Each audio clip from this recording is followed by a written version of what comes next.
Assalamualaikum warahmatullahi wabarakatuh. Selamat siang, nama saya Yofi Aldo Aditya dari kelas 13 2 Kimia Analisis SMK Carakan Nusantara.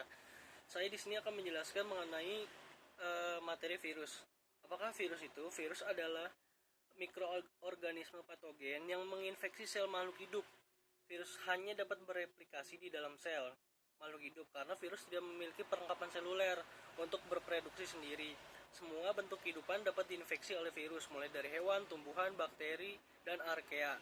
Istilah virus biasanya digunakan pada jenis virus yang menginfeksi sel-sel eukariot, sementara virus-virus yang menginfeksi sel prokariot seperti bakteri dan archaea disebut sebagai bakteriofage.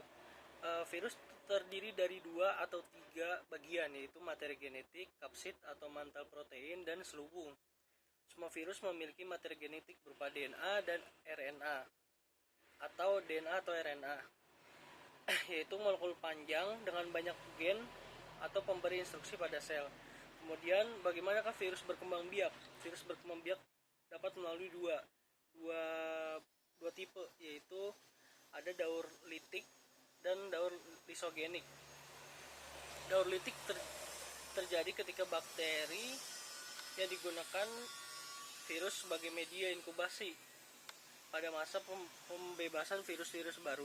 Tahap litik terbagi menjadi 5, yaitu tahap penempelan atau absorpsi. Pada tahap ini virus akan menempel pada sel inang dengan ikatan khusus antara kapsid protein virus dengan reseptor pada permukaan sel inang. Ikatan khusus ini membuat virus hanya dapat menempel pada inang tertentu. Apabila tidak cocok, maka virus tidak dapat menempel.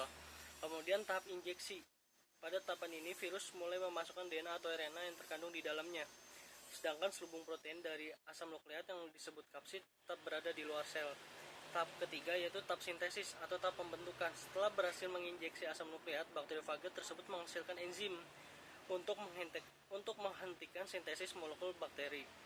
Yang keempat, tahap perakitan. Pada tahap perakitan, virus akan membentuk tubuh mereka. Pada tahapan ini, kapsid yang telah terbentuk pada tahap sintesis akan mulai diisi dengan asam nukleat yang telah terreplikasi sehingga menjadi virus yang utuh. Yang kelima ada tahap lisis. Setelah terbentuk virus-virus baru yang sempurna, maka induk virus akan mengeluarkan enzim lisozim untuk menghancurkan sel inang yang kemudian diikuti dengan pelepasan virus-virus baru. Tipe 2 yaitu daur lisogenik, dikenal juga dengan daur tenang. Pada fase lisogenik, virus akan membaur dengan sel inang atau bakteri dengan membentuk profage sehingga sel inang tidak terlisis atau rusak. Tahapan lisogenik dapat dibagi menjadi 8, yaitu tahap adsorpsi. Pada tahapan ini sama dengan yang terjadi pada daur litik, virus akan menempel pada sel inang dan melubanginya dengan enzim lisozim. Yang kedua yaitu tahap injeksi.